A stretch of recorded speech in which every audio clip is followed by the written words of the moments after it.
toi mon Dieu, chante mon cœur, un chant d'amour pour toi Seigneur, pour toi mon roi, chante ma voix, un chant d'amour, Seigneur pour toi, j'élève ma voix pour t'acclamer, je veux chanter en ton honneur, j'ai le bonheur de te louer, j'ouvre mon cœur pour t'adorer, pour toi mon Dieu, chante mon cœur, un chant d'amour pour toi Seigneur.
Pourtant, je ne savais rien du tout, qu'est-ce que je vais dire, qu'est-ce que je vais partager avec vous. Mais j'avais confiance en mon Dieu. Et toute la journée, ça a été, oh, parle de la foi, parle de l'amour, parle du pardon. En fait, il y avait plein, parle de ta vie. Tu as un témoignage vivant toi-même, raconte-leur ta vie, ça peut être bien. Et c'était comme ça jusqu'à minuit et demi à peu près. Et à minuit et demi, je me suis dit, non, il faut quand même que je fasse quelque chose. Donc je me suis posée, j'ai pris ma Bible. J'ai dit, Seigneur, montre-moi. J'ai plein d'idées, il y a plein de choses qui sont en moi. Maintenant, donne-moi quelque chose que je puisse partager et que je puisse trouver les mots. Et surtout les paroles, tes paroles qui sont la parole de vérité qui va avec. Et du coup, ce que j'ai lu, c'est le temps, il y a un temps pour toute chose. Donc on va aller dans Ecclésiaste 3. Donc on va verset 1 à 8. J'ai remarqué qu'en fait, au cours de notre existence, en fait, on rencontre plusieurs passages à vivre. C'est-à-dire, un jour, on se lève, on est très content, on n'est pas accablé, on dit gloire à Dieu. Et puis le lendemain, même des fois c'est le même jour, on reçoit une mauvaise nouvelle, on a un coup de fil, comme le pasteur nous l'avait déjà dit. Et cette joie-là, elle s'envole. Or, chaque existence, en fait, chaque étape de notre vie a un but en particulier. Dieu peut dire, ah, mes enfants, je les aime tellement, j'ai sacrifié mon fils unique pour qu'ils soient sauvés, donc la souffrance, je vais empêcher le diable de les fatiguer à longueur de temps, de leur mettre des soucis d'argent, voilà. Mais s'il le permet, c'est pour un but. Il le permet pour que moi, je me dis, c'est justement à travers des étapes pour que demain, les personnes qu'on va rencontrer, on puisse les reconforter dans l'assurance que voilà, j'ai vécu telle chose dans ma vie, mais aujourd'hui, regardez où j'en suis.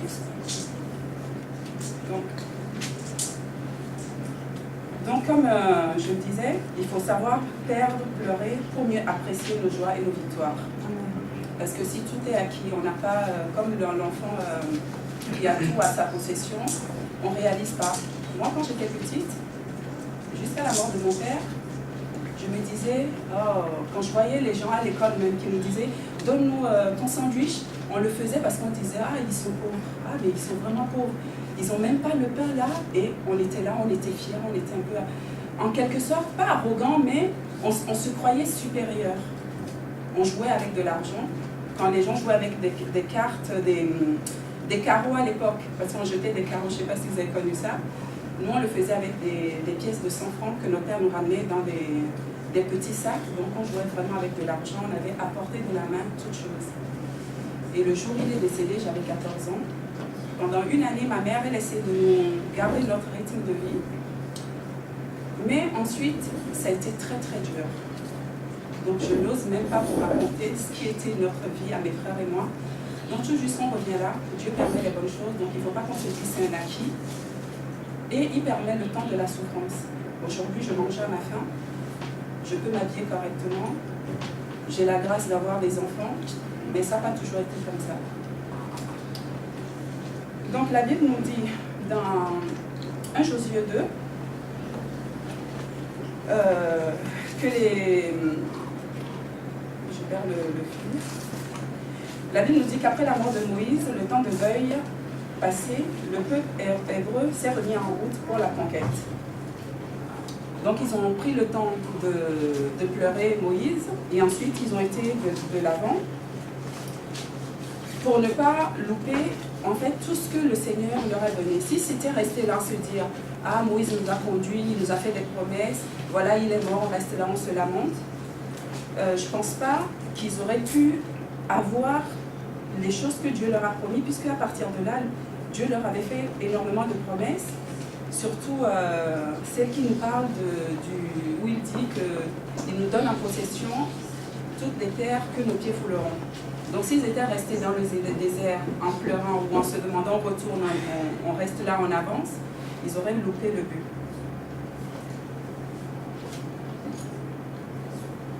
Donc, comme je disais toujours, il y a un temps pour perdre et un temps pour gagner.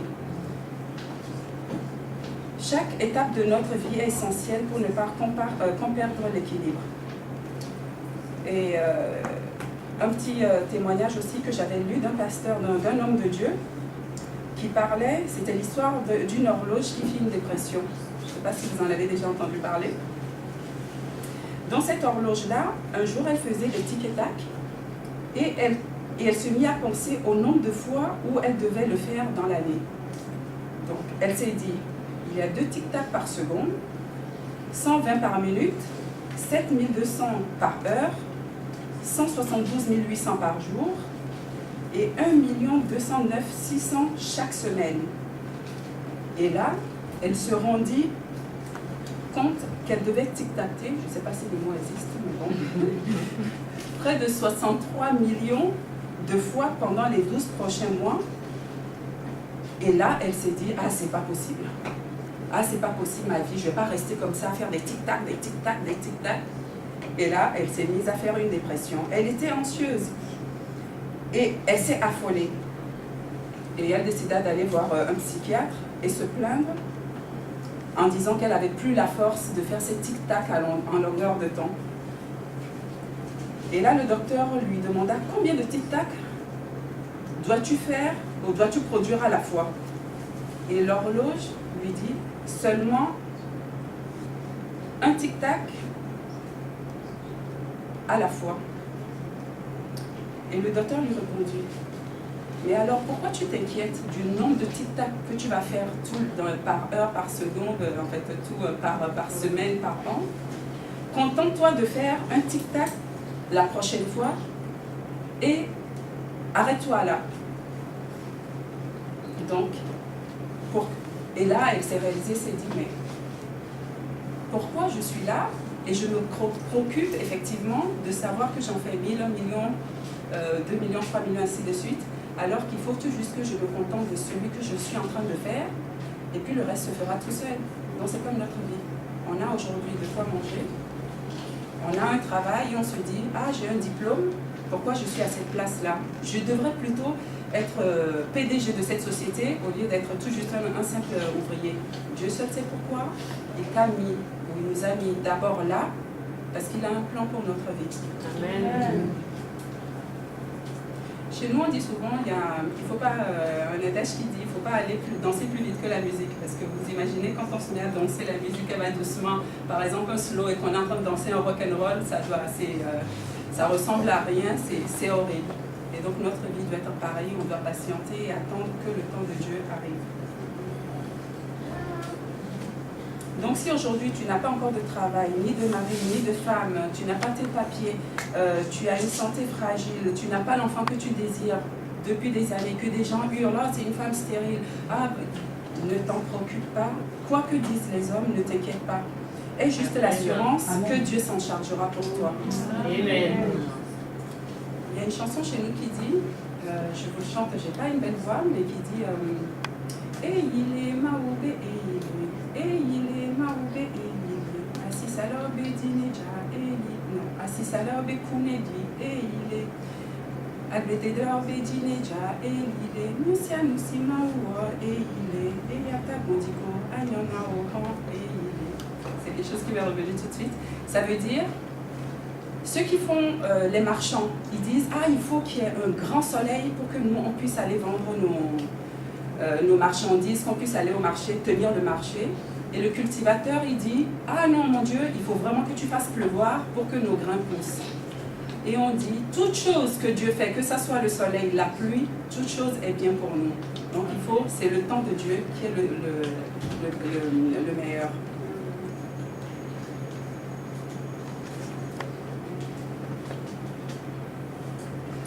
Dieu se chargera lui-même personnellement au moment qu'il a convenu du plan qu'il a établi pour notre vie.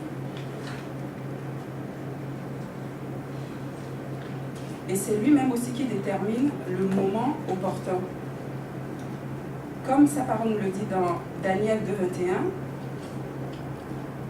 c'est lui qui est le maître des temps et des circonstances, et lui qui les permet. Mettons tout juste notre confiance en lui et tout le reste se fera tout seul. Parce que je suis convaincue que Dieu, dans Jérémie 29:11, il dit qu'il a pour nous un projet de paix et de bonheur. Donc il faut qu'on arrête, vous et moi. Moi la première, je m'inquiète quand je demande quelque chose à Dieu et que je ne le vois pas arriver. Je suis la première à dire, mais Seigneur, pourquoi moi? Pourquoi? Et quand? Et quand? Et quand? Mais la seule chose, c'est qu'on sait qu'il ne veut pas, il n'a pas pour nous quelque chose de malheur, qui ne va pas nous laisser dans de telles situations, parce qu'il a un projet de paix et de bonheur pour nous. Amen. Amen. Pour terminer, j'avais fait tout juste une petite prière ce matin. Seigneur, je te remercie pour cette journée magnifique que tu nous donnes. Je mets au creux de tes mains nos joies, nos peines, nos victoires, nos défaites. Aide-nous à les apprécier et qu'à travers ces épreuves, nous devions encore plus forts pour te servir, toi qui es le seul et unique roi. Accepte cette prière au nom de ton Fils Jésus-Christ. L'église de gloire, l'église d'acclamation, l'église de recevoir.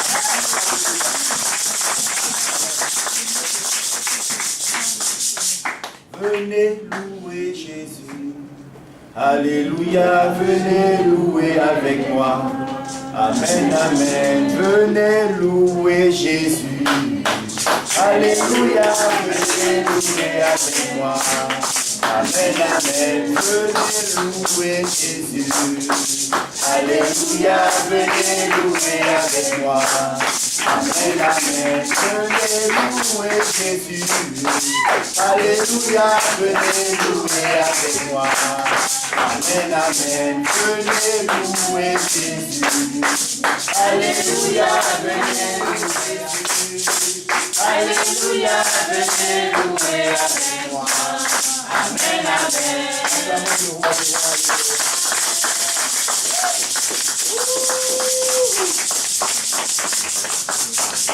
Amen.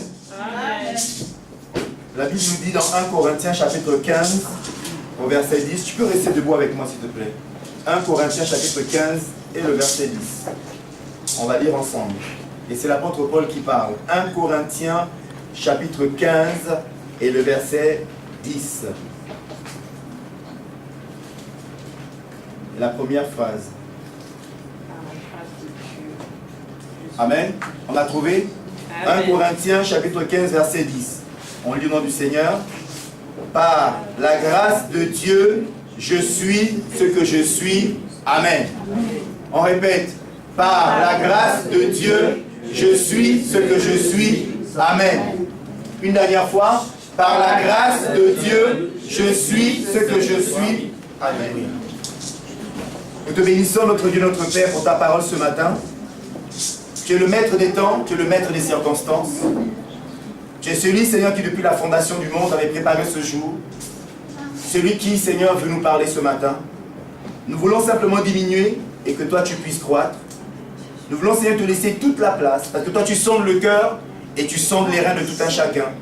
Tu sais véritablement, Seigneur, ce à quoi nous aspirons. Tu sais véritablement, Seigneur, où nous allons. Tu sais véritablement d'où nous venons. Tu sais véritablement qui nous sommes. Père de grâce, c'est pourquoi ce matin, devant toi, nous sommes comme un livre ouvert. Et nous voulons, Seigneur, que tu prennes, Seigneur, la plume, comme un habile écrivain, et que tu écrives dans ton livre, Seigneur, dans ce livre que nous sommes, une parole, un mot, une instruction, une révélation, avec laquelle nous puissions marcher tout au long de la semaine qui arrive. Seigneur, nous avons confiance en toi. Seigneur, nous croyons en toi, que tu nous as tant aimés, que tu as donné ton Fils, ton unique, Jésus-Christ de Nazareth, afin de mourir à la croix de Golgotha pour nous, pour la rédemption des péchés de l'humanité. Nous sommes infiniment reconnaissants, Seigneur, pour ton œuvre rédemptrice. Père éternel, que ton nom soit béni ce matin. Saint-Esprit, ta vocation, ta mission principale est de glorifier le nom de Jésus. Demande que ce matin, tu puisses venir glorifier le nom de Jésus. Non pas à nous, ce matin, à ton nom, viens donner gloire. Parce que sans toi, on ne peut rien faire. Tu es le cep et nous sommes, Seigneur, les sarments. Donne-nous la vie ce matin. Tu es le potier et nous sommes l'argile entre tes mains. Donne-nous une forme ce matin. Père éternel, sans toi, on ne peut rien. Nous disons merci et nous te bénissons dans le nom de Jésus. And everybody say Amen. Acclamons le Seigneur.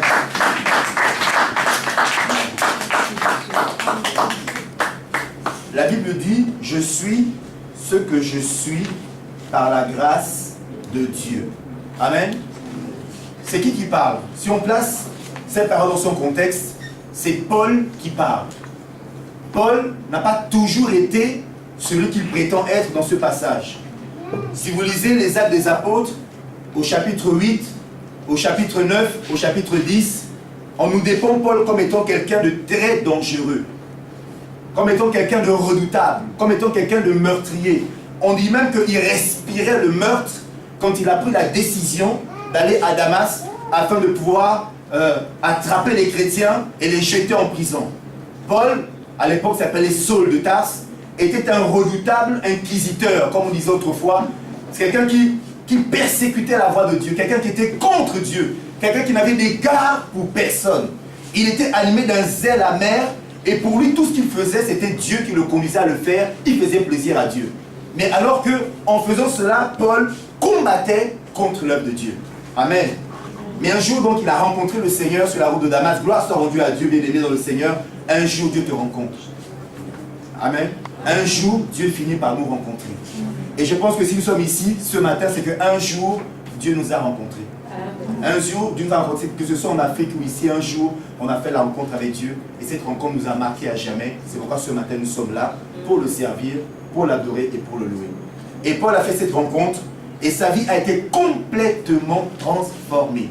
C'est étrange parce qu'il y a des gens dont la vie est un processus, ça change étape par étape, mais Paul, sa vie a changé radicalement. Du jour au lendemain, Paul n'était plus la même personne. On nous dit que Dieu l'a rendu aveugle, il est parti chez un homme qu'on appelle Ananias, et là on lui a dit ce qu'il allait advenir dans sa vie. Jésus lui a dit, voici comment tu vas souffrir pour moi. Tu iras parmi les grands, tu iras parmi les rois, tu prêcheras ma parole, mais tu vas souffrir ô combien. Amen. Et Paul savait véritablement quelle était sa mission, quelle était son identité. Alors ce matin, réalise qui tu es. Paul dit, je suis ce que je suis par la grâce de Dieu. On va lire un passage dans le livre d'Éphésiens. Vous savez, Éphésiens chapitre 1. Dans la vie chrétienne, il y a deux choses. Il y a notre position et il y a notre identité. On va voir ce matin que, en tant qu'enfants de Dieu, nous ne sommes pas placés n'importe où. Nous sommes placés quelque part, et parce que nous sommes placés à cet endroit-là, cela nous confère une certaine autorité, une certaine domination, un certain pouvoir à cause de cette position que Dieu nous a placée. Amen. Éphésiens chapitre 1.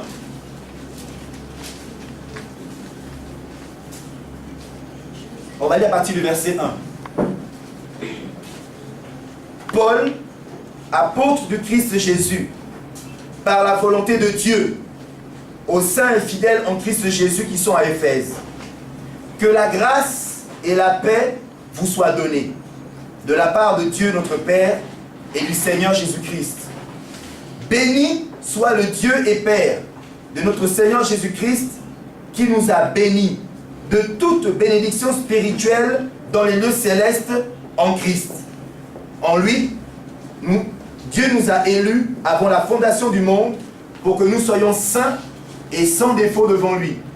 Dans son amour, il nous a prédestinés par Jésus-Christ à être adoptés selon le dessein bienveillant de sa volonté, pour célébrer la gloire de sa grâce qu'il nous a accordée en son bien-aimé.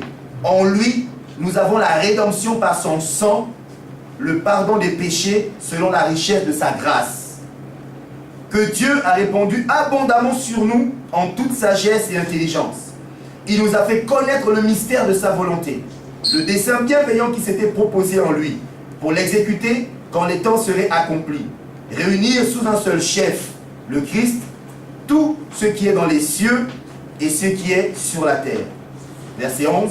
En lui, nous avons aussi été mis à part, prédestinés selon le plan de celui qui opère tout selon la décision de sa volonté, afin que nous servions à célébrer sa gloire, nous qui d'avance avons espéré en Christ.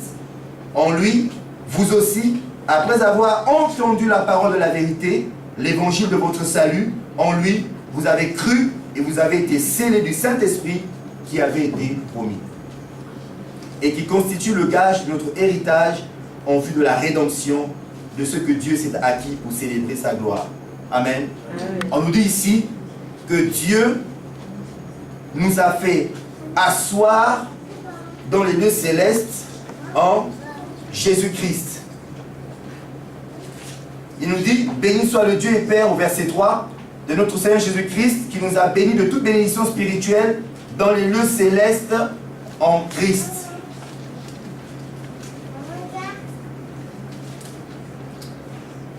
On a tous une carte d'identité, n'est-ce pas? Amen. Même si on n'a pas de papier, on a comme une carte d'identité de notre propre pays, n'est-ce pas? Et dans cette carte d'identité, qu'est-ce qu'il y a comme information? Il y a l'acte de naissance, la date de naissance, il y a quoi d'autre? Le nom, le prénom, quoi d'autre? Le lieu de naissance, quoi d'autre? La taille, oui, il y a la taille aussi. Et puis il y a le cachet de l'autorité qui a délivré le papier, n'est-ce pas? Enfin, quand on est de nouveau, quand on donne sa vie au Seigneur Jésus-Christ, en fait, nous étions autrefois dans le monde, on avait un père qui dominait le monde. La Bible dit que le monde entier est sous la puissance du malin, du diable. Donc le diable, depuis la chute d'Adam, il a même dit dans Luc chapitre 4 à Jésus que j'ai reçu les clés de ce monde. Donc quand Adam pêche, Adam transmet la clé au diable et le diable règne sur toute la création, sur tous les êtres humains qui naissent il a autorité et domination sur eux. Raison pour laquelle, quand nous naissons tous du ventre de notre mère, on est pécheurs.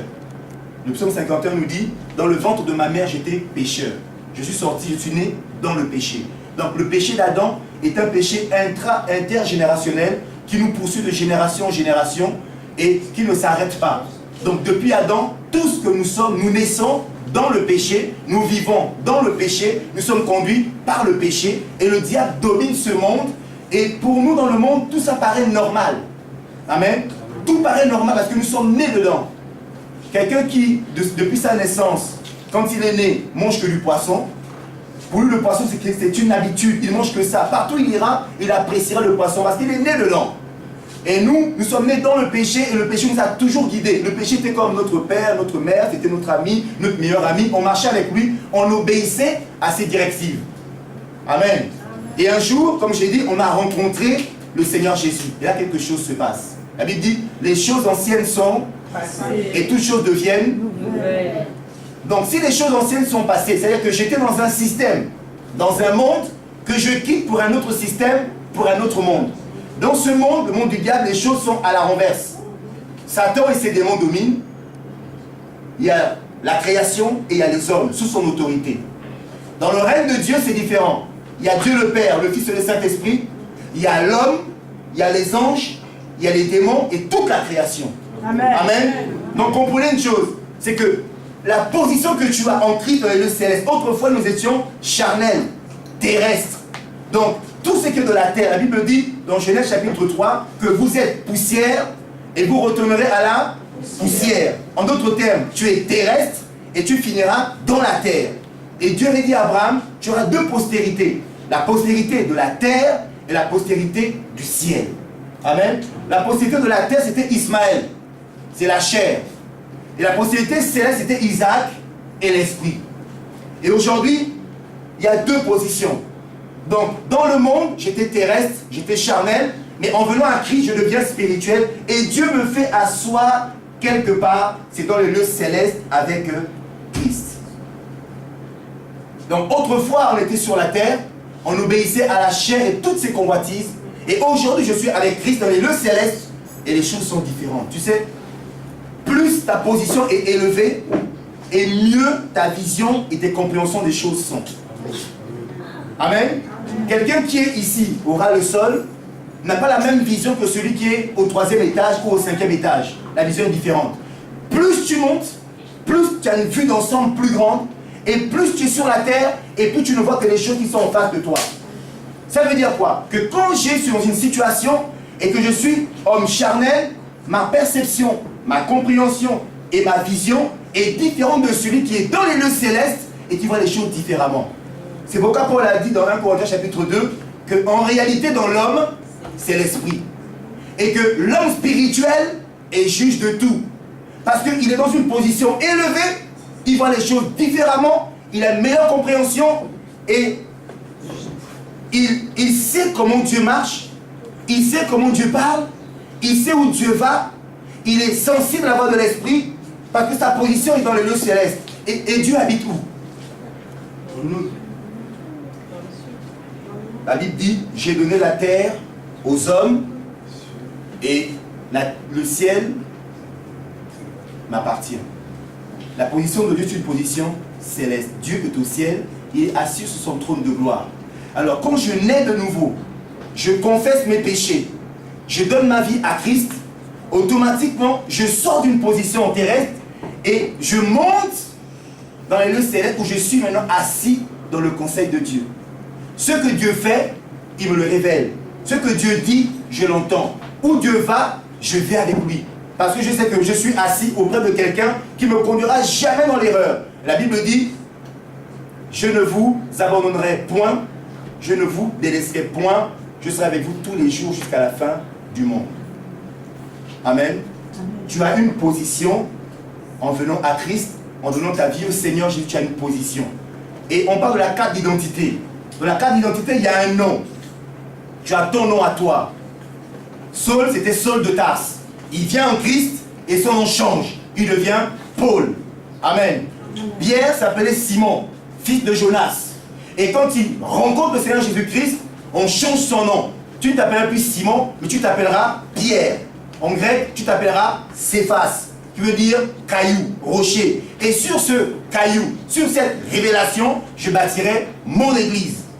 Toute personne qui vienne au Seigneur, l'identité change. Tu t'appelles Josiane, Prisca, Pascal, Bernadette, quel que soit ton nom, même si le nom reste le même, mais l'homme spirituel en toi a une autre identité. Ce n'est plus la même personne. L'homme spirituel en nous était comme dans le coma, parce que guidé par le péché, parce que l'âme et le corps avaient pris de plus en plus de place. Mais en venant à Christ, c'est l'Esprit de Dieu en toi qui va prendre de plus en plus de place, qui va réveiller ton esprit. La Bible dit, soyez remplis du Saint-Esprit. Plus je me remplis du Saint-Esprit, et plus la chair diminue. Et la Bible nous dit dans Galates chapitre 5, verset 16, que la chair et l'esprit ont des désirs contraires. Et il dit qu'ils sont même opposés. En d'autres termes, toute notre vie durant, la chair et l'esprit sont opposés. Il faut qu'un domine sur l'autre.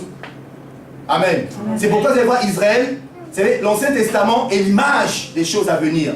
L'Ancien Testament est l'image du Nouveau Testament. Et l'Ancien Testament, on voit Israël, et Israël était toujours persécuté par Amalek. Amalek persécutait toujours Israël. Amalek, c'est l'image de la chair qui combattait toujours l'esprit. Dans ta vie chrétienne, tu auras toujours l'opposition entre la volonté de la chair et la volonté de l'esprit. Et Dieu est tellement bon qu'il nous a donné le libre arbitre afin que je prenne la décision de laisser l'esprit dominer ou de laisser la chair dominer. En fait, l'homme est responsable.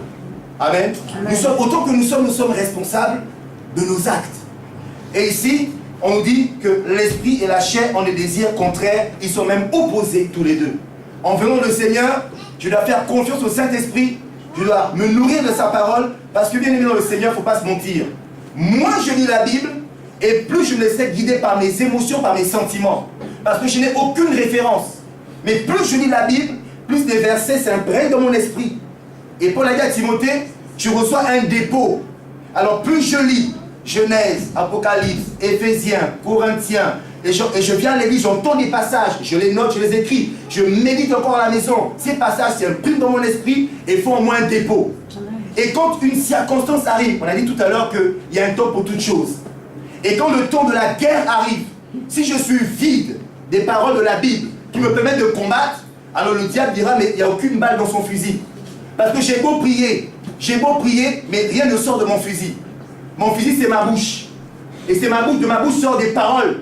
Et c'est par ces paroles que le diable va soit baisser, soit abdiquer ou prendre de la force. Amen. Alors donc, plus je ne lis pas la Bible, plus je n'ai pas la parole de Dieu en moi, je prends mon fusil, je tire, mais il n'y a rien qui sort. Mais celui qui lit la Bible, qui reçoit la révélation, et qui lit un passage du genre, tout est possible à celui qui croit. Quand un problème arrive, il dira, non, Satan, tout est possible à celui qui croit. Dans un moment de maladie, tu diras, non, Seigneur, j'ai conviction, j'ai foi. La Bible dit, Ésaïe 53, que par ses meurtrissures, je suis guéri. Alors je prends ces paroles face à la maladie, je la confesse. Mon Dieu s'appelle Jéhovah Rapha, l'Éternel qui guérit. En temps de difficultés financières, je n'ai rien. Je vais aller frapper à différentes portes, elles ne vont pas s'ouvrir. Mais je me souviendrai que la Bible dit, Philippiens 4, verset 13, que Dieu pourvoira à tous mes besoins selon sa richesse avec gloire en Jésus-Christ. Amen. Dieu pourvoira à tous tes besoins. Ce qui te manque, mon frère, ma soeur, est dans ta bouche. Romains 10 nous dit quelque chose, que la parole est dans ta bouche, la parole est dans ton cœur. Amen. C'est la parole qui est dans mon cœur que je vais faire sortir dans ma bouche, et quand je vais la proclamer, le diable aura peur. Le diable n'a pas peur de quelqu'un qui parle des paroles qui n'est pas la parole. Luc chapitre 4, Matthieu chapitre 4, les 4 premiers versets, on nous parle de la tentation de Jésus-Christ. Jésus, après son baptême, la Bible dit que le ciel s'est ouvert, une voix se fit entendre. Celui-ci est mon fils bien-aimé, en qui j'ai mis toute mon affection. Et la Bible dit que le Saint-Esprit a pris Jésus, et le Saint-Esprit a conduit Jésus dans le désert. Mon frère, ma soeur, dans ton désert, ne pleure pas, c'est le Saint-Esprit qui fait ça. Amen. Le désert que tu traverses, c'est le Saint-Esprit qui t'a conduit dans ce désert. Il t'a emmené par la force. Amen. Tout enfant de Dieu qui prétend à une spiritualité qui prétend à une piété sincère et véritable, à un moment donné, l'Esprit te prendra et te conduira nécessairement dans le désert. Si Jésus est passé par là, qui sommes-nous? Amen. Amen. Jésus est passé par le désert. Qui sommes-nous pour ne pas passer par le désert? Israël a passé 430 ans en Égypte dans l'esclavage. Mais un jour, par la voix du prophète Moïse, ils sont sortis d'Égypte. Et ils sont entrés où? Dans le désert. Mon frère, ma soeur, le désert est un itinéraire obligatoire. J'ai manqué une occasion de dire amen. Le désert que tu traverses est obligatoire. Et le jour où tu as conscience que ton désert est obligatoire, ta façon de prier change. Parce que tu ne vas plus te plaindre. Oh Seigneur, pourquoi Seigneur? Tu diras, oh non, Jésus est passé par là, je passerai aussi par là. Oh Seigneur, je te bénis, je te rends grâce Seigneur. Seigneur, merci pour le désert, merci pour ta grâce. Dans le désert, la Bible dit, ils avaient des chaussures qui ne se sont jamais usées. Ils avaient des habits qui ne se sont jamais usés. La nuit, il y avait la colonne de feu. Le jour, il y avait la nuée. Et chaque matin, la nourriture tombait du ciel. Mon frère, ma soeur, qu'est-ce qui te manque? Dans le désert, Dieu a déjà pourvu à tous tes besoins. Avec il a pourvu à tous tes besoins. Tu ne manqueras de rien. Psaume 23, verset 1. L'Éternel est mon berger. 2 points. Je ne manquerai de rien. Rien, c'est rien. Je ne manquerai pas d'habits. Ils avaient des vêtements. Je ne manquerai pas de chaussures. Ils avaient des chaussures. Je ne manquerai pas d'eau. Ils avaient de l'eau. Mon frère, ma soeur, pourquoi tu te plains? Le désert, c'est... Dis bien quand le désert, c'est normal. Le désert, c'est normal. Alors Jésus est entré dans le désert. Il a passé 40 jours de jeûne. Bien aimé, à un moment donné, à force de chercher Dieu, à force de jeûner, de prier, il y a une gloire qui se dépose sur ta vie. Je ne sais pas si vous avez expérimenté de vous mettre à part 3 jours de jeûne à sec, enfermé. Il dit, Seigneur, je ne bois pas, je ne mange pas, je veux voir ta gloire. Bien aimé, faites l'expérience. Au 3e jour, alléluia, au 3e jour, quelque chose va se passer. Il m'est arrivé un jour, j'ai dit, Seigneur, je vais chercher ta face, je vais jeûner, prier. Je vais prendre le temps qu'il faut. Je ne m'impose pas de limite. J'ai fait 1 jour à sec, 2 jours à sec, 3 jours à sec, 4 jours à sec, rien. Mais le 5e jour, c'était un vendredi. Bien aimé dans le Seigneur, j'ai compris que dans la Bible, quand on dit qu'un ange est apparu, ils sont saisis de peur. Et l'ange dit non, sois sans crainte. Je ne suis qu'un ange, Dieu m'a envoyé vers toi. Mes frères, mes soeurs, ce jour-là, la présence de Dieu qui est descendue dans ma chambre, j'ai compris que notre Dieu est un Dieu vivant.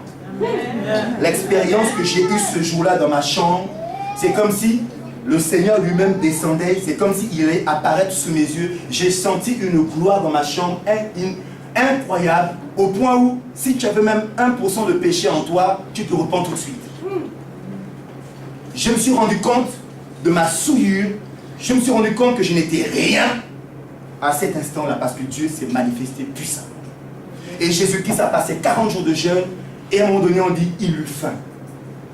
C'est quand il a eu faim que qui est venu? Qui? Le diable. Mon frère, ma soeur, c'est lorsque tu es sur le point de finir quelque chose que le diable arrive. Il va te laisser faire tes jours de jeûne, tes jours de prière, tes jours de lire la Bible, tes jours d'aller à l'église, il va te laisser.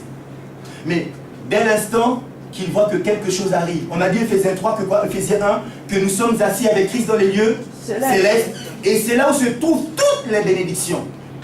Et le diable est où? Le diable, la Bible dit, c'est le prince de la puissance de l'air. Donc, quand ton Dieu ordonne à ta bénédiction de descendre sur toi, le diable voit que quelque chose se passe, que quelque chose descend. Ah, il y a ces papiers qui descendent. Ah, il y a son mariage qui arrive. Ah, il y a une voiture. Ah, il y a quelque chose qui arrive. Ah là là, il faut que je me manifeste. C'est à ce moment-là que le diable se manifeste. Si tu es le Fils de l'homme, ordonne à ces cailloux qu'ils deviennent du pain que tu manges. Qu'est-ce que Jésus a dit? Il est écrit. Parce que le diable a dit, il est écrit. Jésus a dit, il est aussi écrit. Que l'homme ne vivra pas de pain seulement, mais de toute parole qui sort de la bouche de Dieu. Il a dit, ah, 1-0. Il dit, je ne me lasse pas, je ne m'arrête pas, je ne m'arrête pas. Il dit, il fit monter Jésus sur une haute montagne et il lui fit voir tous les royaumes de la terre. Il a dit à Jésus, s'il te plaît, juste mettre un genou par terre, adore-moi, je te donne tout ça. Il est écrit. Jésus a dit, il est aussi écrit, à Dieu seul tu rendras gloire. Mais si tu tombes, il enverra ses anges pour t'attraper, pour te relever. Le diable ira chercher la parole qui est écrite pour te la proposer. Mais si toi tu n'as pas le contre-antidote ou tu n'as pas la parole qui va avec, qui va détruire la parole du diable, qu'est-ce que tu vas lui répondre? Ah oui, c'est vrai, tu as raison. Combien de fois on dit au diable, c'est vrai, tu as raison? Ah oui, c'est vrai, tu as raison, c'est vrai, c'est vrai. Ah, quand il voit qu'on a dit c'est vrai, il ouvre la super, celui-là, je vais en finir tout de suite avec la personne. Je vais l'arrêter là tout de suite. Jésus a dit, il est aussi écrit. Mon frère, ma soeur, ton pistolet, tu le charges quand tu médites la parole de Dieu. Tu recevras des révélations excellentes. Quand le diable viendra avec il est écrit, tu diras, il est aussi écrit dans tel passage. Dieu a dit que tout lieu que ton pied foulera, je te donne aussi en possession. La terre est à moi, la France est à moi, les bénédictions de ce pays sont à moi, mes yeux ne le voient pas encore, mes yeux le verront. Et quand je le verrai, Satan, je t'inviterai à venir faire la fête avec moi, s'il te plaît.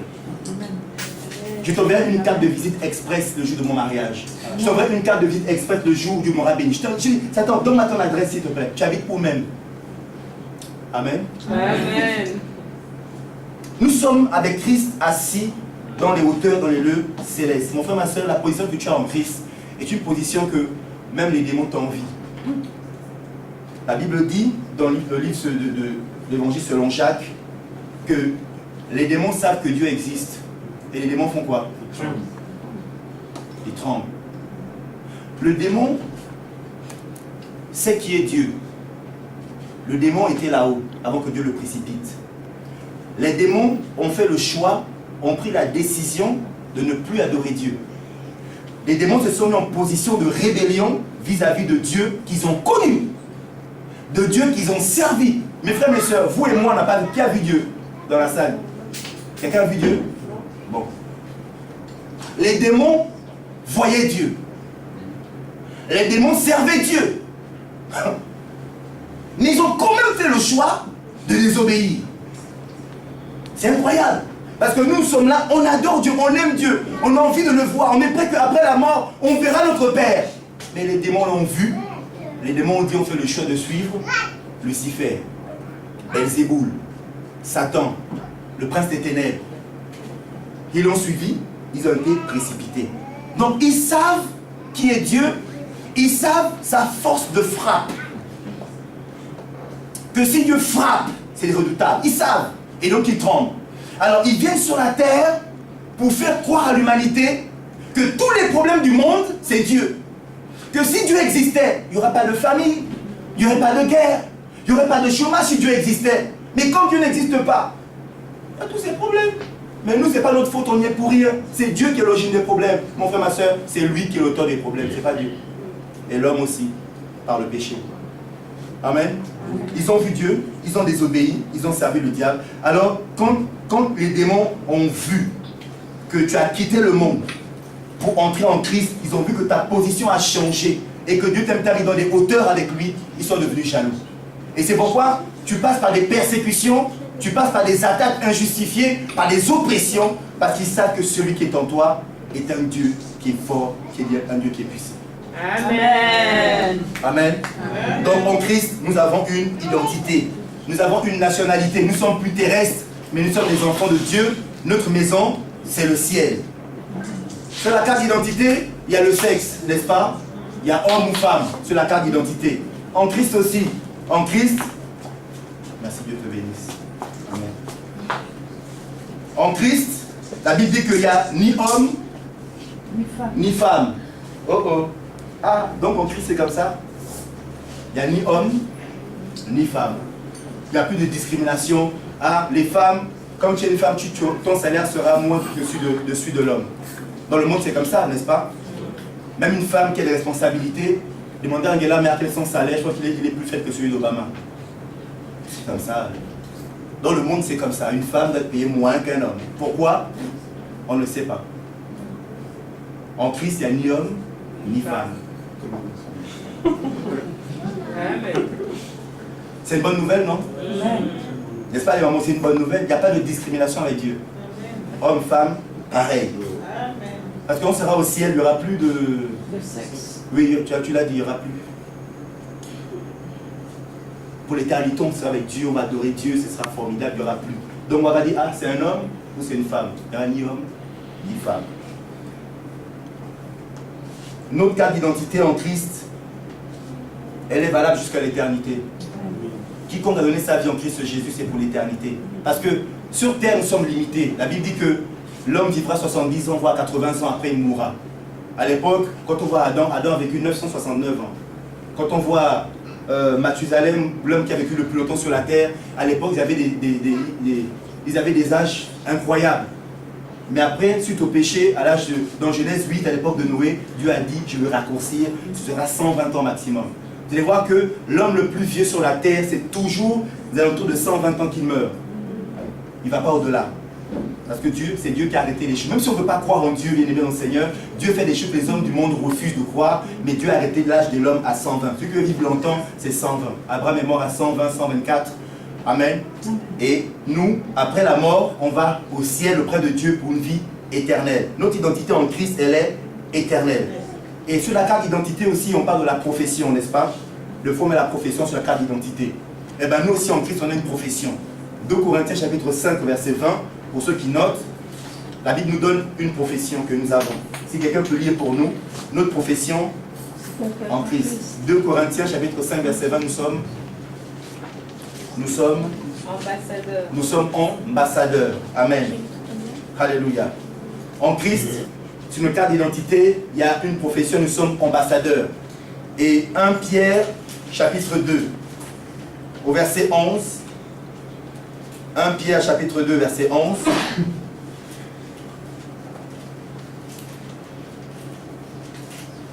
Après Jacques, 1 Pierre, chapitre 2. Bien-aimés, je vous exhorte, en tant qu'étrangers et voyageurs, à vous abstenir des désirs charnels qui font la guerre à l'âme. Nous sommes étrangers, nous sommes voyageurs, nous sommes ambassadeurs sur la terre. Quelle est la fonction d'un ambassadeur? Quel est le rôle d'un ambassadeur? Un ambassadeur, il représente son pays à l'étranger. Et un ambassadeur a tous les pouvoirs que lui a conféré son pays dans le pays où on l'a affecté.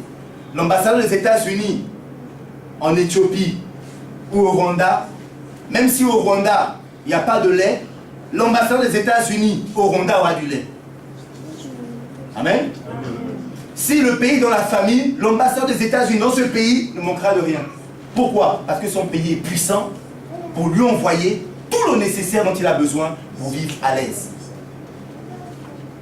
N'importe quel pays du monde où l'ambassadeur des États-Unis se trouve, il ne manque de rien. De la même manière, toi aussi, en tant qu'ambassadeur de Christ sur la terre, tu ne manques de rien. Amen. Et on a dit que si te manque quelque chose, la Bible dit que tu peux demander à ton Père dans le ciel, il te le donnera. Avant même d'ouvrir la bouche, Dieu sait ce que tu vas demander et il va te le donner. Avant même d'ouvrir la bouche. Amen. Nous sommes ambassadeurs sur la terre. Nous avons une mission sur la terre, celle de pouvoir, comme nous dit dans Matthieu 28, allez, faites de toutes les nations des disciples, enseignez-leur à garder ma parole et que tous soient baptisés au nom du Père, du Fils et du Saint-Esprit. On va lire Ecclésiaste. Ecclésiaste. Après les psaumes, c'est les proverbes. Après les proverbes, c'est Ecclésiaste. Ecclésiaste, chapitre 10.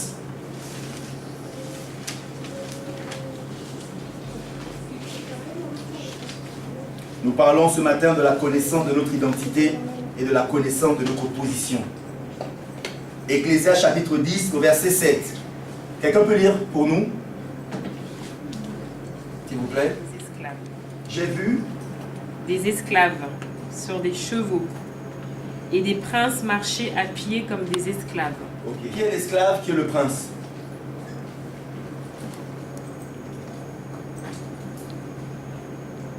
La Bible nous dit, dans le livre de 1 Pierre, 1 Pierre chapitre 2, le verset 9, nous sommes une race élue, nous sommes un sacerdoce royal, nous sommes une nation sainte, un peuple acquis pour annoncer les vertus de celui qui nous a appelés des ténèbres à son admirable lumière. Donc nous sommes une race élue, un sacerdoce royal. Qui est le prince? Il y a des princes dans la salle, il y a des princes dans la salle. Ok. Et là il dit quoi? J'ai vu une chose étrange. J'ai vu des esclaves où? Sur des chevaux, et les princes marchaient à pied comme des esclaves. Dis avec moi, il y a un problème. Dis-le bien, il y a un problème. Le prince est censé être où? Pourquoi il est à pied? L'esclave est censé être où? Pourquoi il est sur le cheval? Hein? Voilà, c'est un problème d'identité. Un problème d'ignorance. Aussi longtemps que l'enfant de Dieu ne connaîtra pas sa position, son identité, le diable prendra ta place. Il va s'asseoir tranquillement dans ta maison, tranquillement dans ton travail, tranquillement dans ta voiture, tranquillement dans tes bénédictions. Il va dire ça c'est à moi. Mais quand tu ne sais pas que c'est à toi, tu vas passer à côté en train de pleurer. Oh ma maison, oh ma maison. Il va continuer à pleurer. Viens même nettoyer sa propre maison. Alléluia. Viens même nettoyer. Viens nettoyer ta propre maison. Et moi je suis là comme le maître. Et quand je ne sais pas qui je suis, vous savez, à l'époque de l'esclavage des États-Unis, il y avait deux types, pardonnez-moi de l'expression, c'est eux qui disaient, il y avait deux types de nègres. Il y avait le nègre des champs, il y avait le nègre de la maison. Le nègre des champs, c'était toujours le rebelle. Il cherchait toujours son émancipation. Il cherchait toujours sa libération. Il voulait toujours fuir. On l'attrapait toujours. Comme Kunta Kinte. Vous avez vu Kunta Kinte? Kunta Kinte, le pauvre, à force de vouloir fuir, on l'a coupé. On a coupé le pied à Kunta Kinte. Mais il avait une béquille. On a dit voilà, tu vas m'enfuir pour retourner en Afrique. Comment? Et il y avait le nègre de maison. Et lui, quand il parle, il dit toujours nous. Nous à la maison, on a du riz. Nous à la maison, on a du poulet. C'est que lui, il est dans la maison du maître. Et tout ce que le maître mange, il mange. Et l'autre qui est dehors, il n'a rien dans son assiette que des bouillies, des potages bizarres qu'il doit manger et il souffre tous les jours. On peut être enfant de Dieu. On peut être dans la maison de Dieu et ignorer nos droits. Et vivre comme un esclave. La Bible nous dit tout ce qui nous revient, mais quand je n'ai pas la connaissance de ce qui me revient, je vis comme un esclave. Et pendant ce temps, l'esclave prend mon cheval et il fait le beau. Dis avec moi, il faut que les choses changent. Il faut que les choses changent. Parce que si j'ai la connaissance de mon identité, j'ai la connaissance de mon autorité, j'ai la connaissance de mon pouvoir, j'ai la connaissance de mes droits, rien ne peut m'arriver. Quelqu'un qui est en France, qui ignore ses droits, vous savez, on peut être sans papier en France, avoir des droits. Qui sait ça? Vrai ou faux? Je peux être sans papier en France et avoir des droits. Mais si je ne le sais pas, la France ne le te dira jamais. La préfecture ne te dira jamais tes droits. La CAF ne te dira jamais tes droits. La sécu ne te dira jamais tes droits. Mais tu as des droits. C'est une affaire de connaissance. Il faut chercher l'information là où elle se trouve. L'État ne te dira pas tes droits si tu ne les connais pas. Et pourtant on dit nul n'est censé ignorer la loi. Mais qui connaît? Il faut se renseigner. Et dans le monde spirituel, celui qui ne connaît pas ses droits, le diable prendra ce qui est à toi, il va s'asseoir dessus, il va les manger tous les jours, il va te jeter des miettes. Que tu ramasses tes miettes par terre, mais lui il est en train de manger ton... Il mange ton poulet, il te jette l'os. Et tu cours sur l'os, alors que tu as droit à plus. Mes frères et mes sœurs, ce matin pour te dire simplement qu'en Christ tu as une position, en Christ tu as une autorité, en Christ tu n'es pas n'importe qui. Vous savez, un jour, pour finir, il y avait les fils de Sheba dans la Bible, ils étaient 7. Ils ont vu comment comment Paul chassait les démons. C'est Actes chapitre 19, ceux qui notent. Actes chapitre 19. Ils ont vu Paul chasser les démons. Ils ont dit ça, c'est incroyable. Cet homme est fort, cet homme est puissant. Comment, avec des paroles, il peut chasser les esprits impurs? Un homme, un simple homme. Et qu'est-ce qu'ils ont fait? Ils sont allés chercher un fou dans la rue. Ils ont pris le fou, ils lui ont dit viens un peu avec nous ici. Ils se sont enfermés dans une chambre, ils ont dit on va faire ta délivrance aujourd'hui au nom de Jésus. Ils ont pris le fou est entré dans la pièce, c'est moi qui raconte à ma façon. Le fou est entré dans la pièce et puis c'est assis, ok. Maintenant, on va voir ça. Au nom de Jésus que Paul prêche. Au nom de Jésus. Que qui? Non, vous voulez chasser un démon de ma vie et vous dites au nom de Jésus que quelqu'un d'autre prêche. Mais vous, vous êtes qui? Alléluia. Les démons savent qui est qui. Oh. Les démons savent qui est qui. Qui est un pied dedans, qui est un pied dehors. Qui est à 100% les dieux, qui est à 100% le monde. Les démons savent. Il a dit, on sait qui est Paul. On connaît Jésus. Mais vous, qui êtes-vous? Alléluia.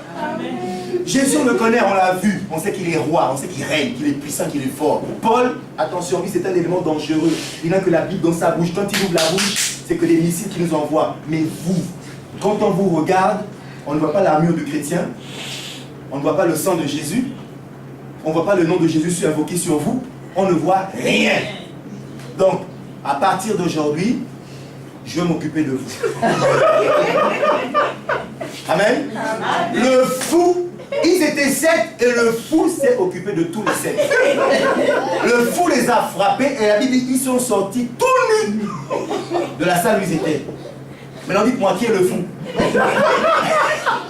Ceux qui courent nus ou ceux qui sont dans la pièce? On ne sait plus qui est qui. Ils sont sortis nus dans toute la ville. Et les gens disent, mon Dieu, voilà les filles de Sheba. Qu'est-ce qui se passe? Le fou a dû sortir pour dire, mais vraiment ces gens-là, ils ont voulu jouer avec le Jésus de Paul. Ils savent qui est Paul? N'importe quoi. Dis avec moi, n'importe quoi. Vous savez, le Dieu qui est en toi est plus grand que celui qui est dans le monde. Amen. Il est grand. Eza, mon aîné, c'est ça?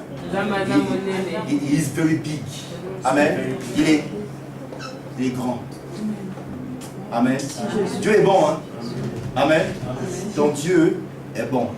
Il faut que tu saches qu'il est ton Père, il t'a donné des droits et des privilèges. Il faut que tu le saches, tout est dans sa parole. Et avant d'aller attaquer l'ennemi, assure-toi que tu n'es pas nu. Amen. Assure-toi que tu as la parole de Dieu qui est ta couverture spirituelle. La Bible est notre couverture spirituelle. Quand tu parles, tu ne parles pas de toi, mais tu parles de celui qui est dans la Bible. Au nom de Jésus, tout genou fléchira, toute langue confessera que Jésus-Christ est Seigneur à la gloire de Dieu le Père. Parce que Jésus s'est humilié à un niveau, à un point tel que Dieu l'a souverainement élevé.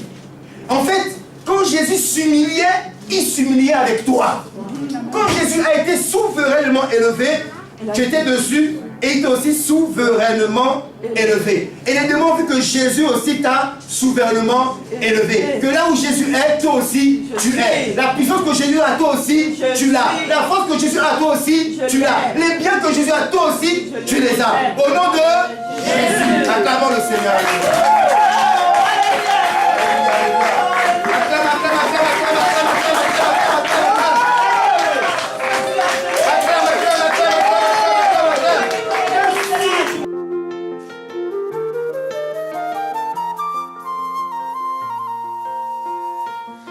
Toi mon Dieu, chante mon cœur, un chant d'amour.